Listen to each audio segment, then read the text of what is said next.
안녕하세요. 아마추어 골퍼를 위한 대한민국 최초 골프 전문 팟캐스트 마인드 골프입니다.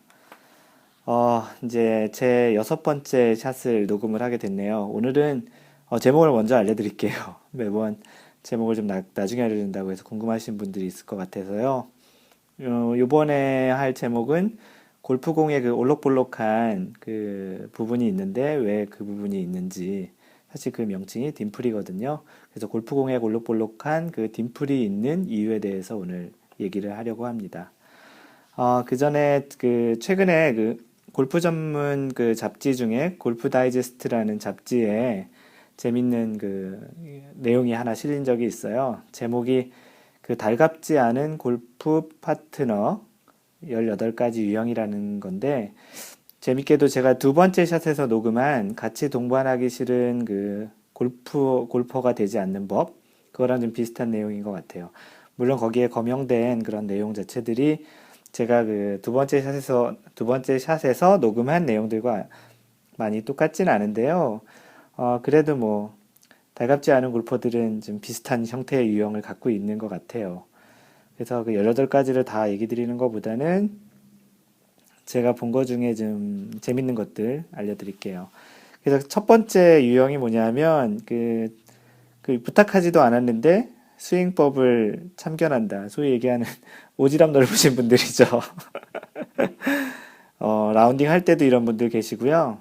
특히 연습장에서 되게 많이 생겨요. 마인드 골프가 한 1년 전에 좀 겪었던 일인데, 연습장에서 연습을 하고 있었는데, 그때도 싱글을 치고 있었죠. 치고 있는데 어떤 한 90대 치시는 분이 저에게 이렇게 해라 저렇게 해라 한참 얘기를 해주셨던 경험이 있습니다. 특별히 뭐 제가 더 잘 친다고 얘기하고 뭐 이렇게 하진 않았는데, 사실 별로 좋진 않죠, 모습이. 게다가 뭐 제가 부탁한 것도 아니니까요. 그리고 또 이제 가장 많이 하시는, 또는 제가 하시는 건 아니겠고 하시는 분들이 있겠고요.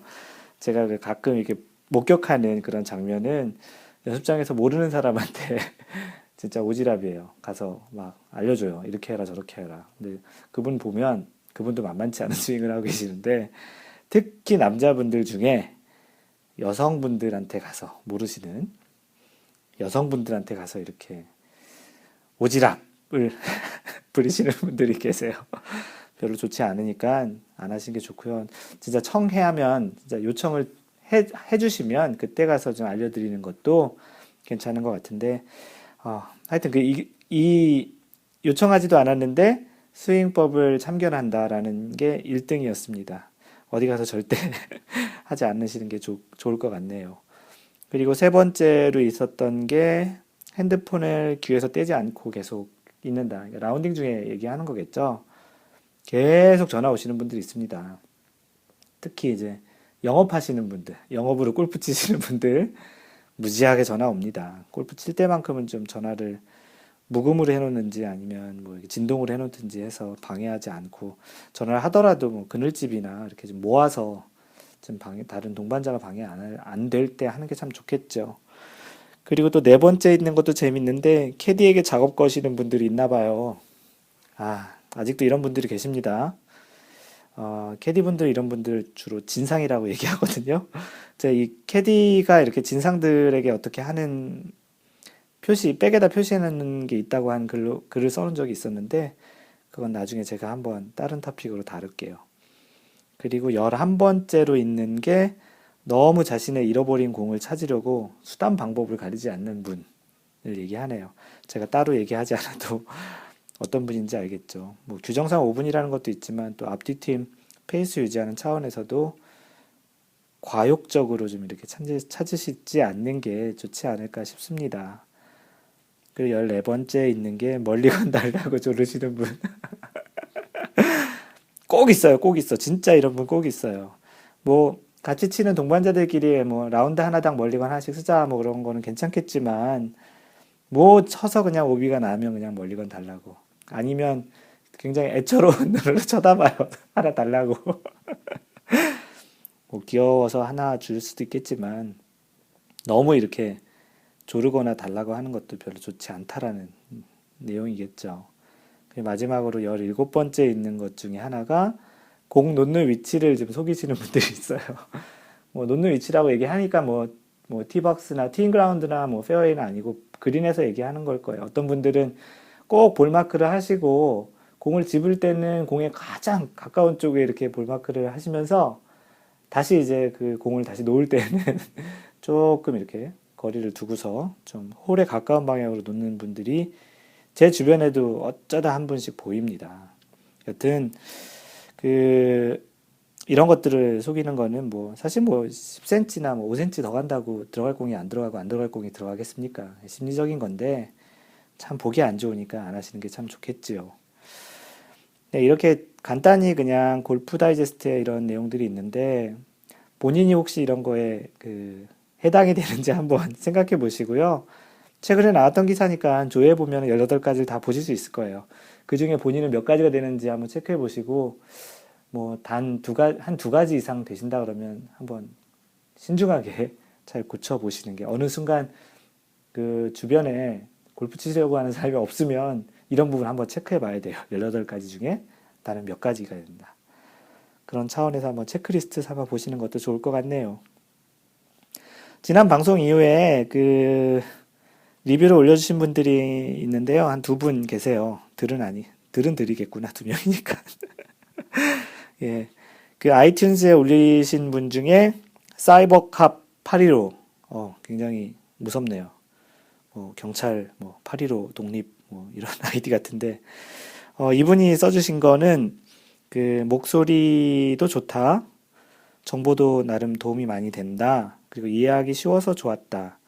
좀 아쉬운 부분은 그 시작하고 끝날 때 인트로 아우트로라고 얘기해 주셨는데요.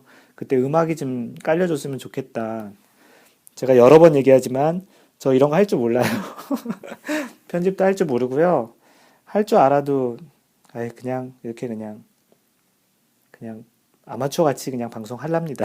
혹시 나중에 해주실 수 있으면 연락 주세요. 그럼 제가 녹음한 거 드릴 테니까 그때 편집 좀 예쁘게 해주세요. 그러면 고맙겠습니다. 그리고 트위터에 션한70님, SEANHAN 70님, 예전에도 한번 피드백 주셨던 분이신데, 제 5샷까지 다 잘 들었습니다. 그 청취자 피드백, 지금 얘기하는 거죠. 청취자 피드백은 앞에 하지 마시고, 뒤로 넘기는 게 어떻겠냐. 참, 안 지키고 있어요. 매번 이렇게 피드백 주는데 이렇게 안 지켜요. 근데 지금 생각을 해봤는데 이 청취자 피드백을 뒤로 하면 인트로에 얘기할 게 별로 없을 것 같아서 그렇다고 그냥 방송 시작하자마자 대놓고 오늘은 뭐 얘기할 겁니다 이렇게 얘기하는 것도 좀 어색할 것 같은데 다음 제 7번째 샷에는 한번 제가 해볼게요. 지금 션한 70님께서 얘기하신 대로 리뷰가 혹시 올라온다면 제가 그거를 맨 마지막 쪽 원래 주제를 얘기하고 뒤쪽에 한번 얘기해 보도록 해볼게요. 네, 꼭 약속합니다. 이번 주에 이제 또 하나 할 방송 두 번째는 그렇게 해보도록 할게요. 네, 이렇게 리뷰도 했고요.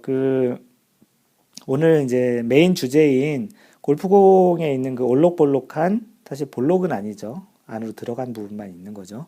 그 부분 전문 용어로 얘기하면 딤플이라고 하는 것이 왜 있는지에 대한 골프 상식에 대해서 얘기를 드리려고 합니다. 이 내용은 제 블로그 mindgolf.net 골프 상식 카테고리에 가보시면 네 번째 주제로 되어 있고요. 거기서 보시면 제가 오늘 얘기 드리는 내용을 좀 더 자세히 읽을 수 있으실 거예요. 그리고 이제 이거를 자세히 사실 잘 모르시는 분들은 왜 골프공이 그렇게 됐는지를 궁금해 하시지도 않았을 텐데 제가 어렸을 때 생각해 보면 골프공이라는 걸 처음 봤을 때 되게 신기하다고 생각을 했었어요. 왜 이 공은 이렇게 구멍을 많이 파놨을까? 그냥 동그랗게 해놓는 게 더 이뻤을 텐데. 근데 골프를 하다가 보니까 이제 궁금증도 생기고 예전에 이제 찾았던 내용을 이제 찾아서 읽었었고 이제 최근에 이 글을 썼던 거죠. 이 골프공의 골프공 자체만의 역사를 보면 굉장히 좀 꽤 오래됐는데 그 자세한 거를 제가 다 설명을 드리지는 않을 거고요. 바로 이 형태 전에 이제 맨질맨질이 표준인지 모르겠지만 그 매끄러운 형태의 공이 존재를 하고 있었죠. 근데 이제 어느 날 이렇게 자꾸 치다 보니까 조금이라도 이렇게 상처가 있고 좀 찌그러진 공이 원래 정상적인 그 매끄러운 공보다 더 많이 나가는 현상을 발견하게 된 거죠. 신기하게도.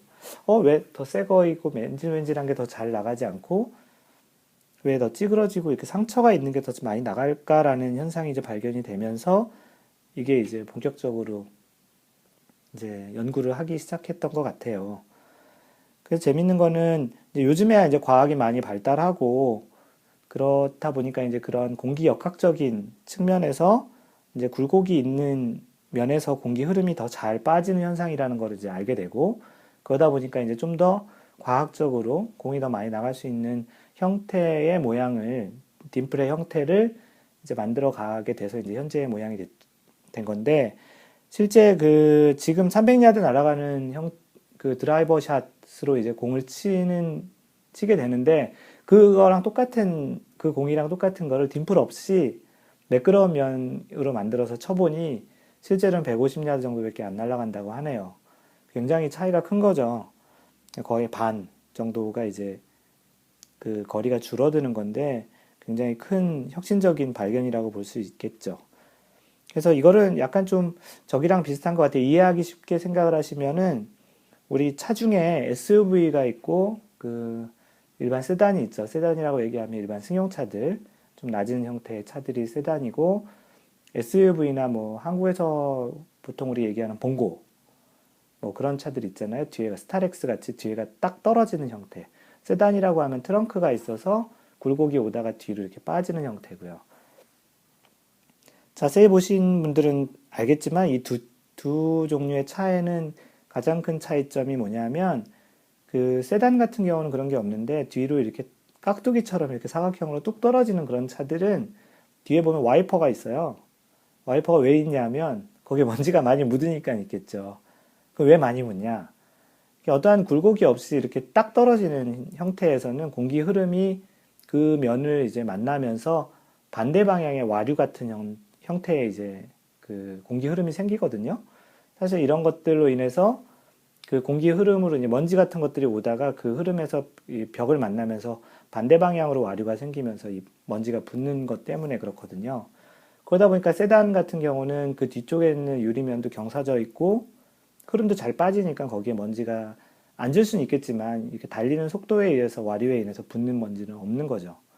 근데 이제 SUV나 뭐 그런 봉고차 같은 버스 같은 경우는 그 뒤쪽에 이제 붙는 확률이 이제 속도가 빠르면 빠를수록 더 많은 먼지나 그런 것들이 붙죠. 그래서 그 뒤쪽에 별도의 리어 와이퍼가 있죠. 그러니까 그러니까 뒤쪽에 있는 와이퍼가 따로 존재를 하죠. 아마도 지금 그런 차를 갖고 계신 분들은 한번 자세히 한번 보세요. 아니면 오늘 퇴근하시거나 출근하실 때 자세히 보면 그런 차들만 뒤에 와이퍼가 있는 걸 발견할 수 있을 거예요.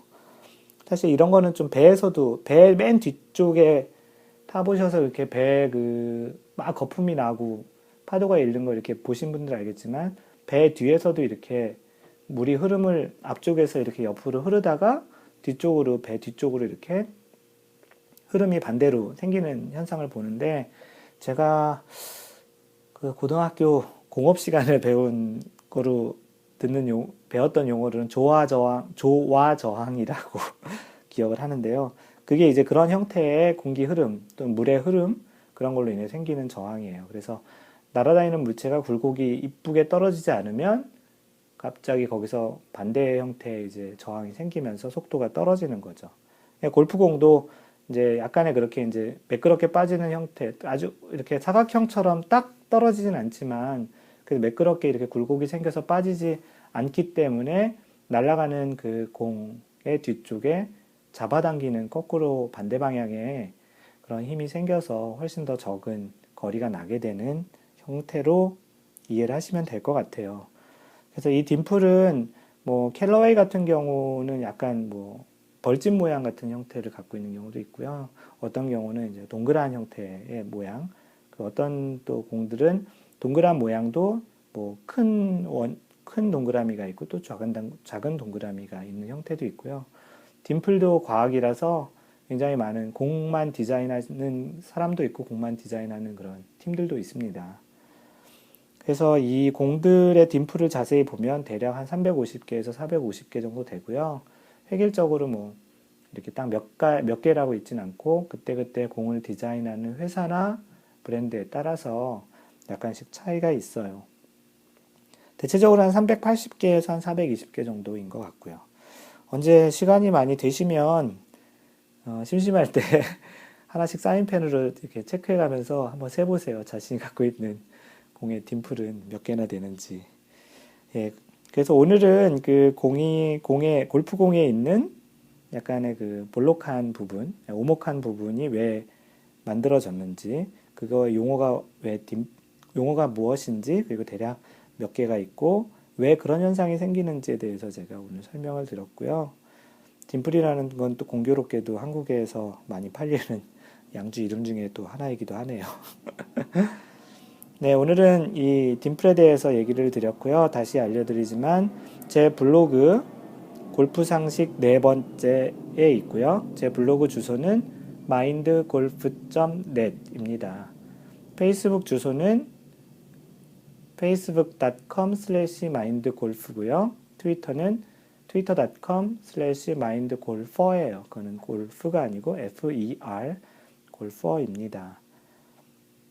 네, 오늘 방송은 어떻게 보면 인트로가 그 본 방송보다 더 길었던 것 같은데 다행히도 제 지금 방송을 최근 이렇게 통계를 보니까 생각보다 적지 않은 분들이 다운로드를 해서 듣고 계셔서요. 매일 아침에 하루하루에 나오는 통계를 보는 게 굉장히 즐겁습니다. 여러분들이 많이 좀 다운로드 받고 좋아해 주셔서 좋아해 주시는지는 모르겠네요.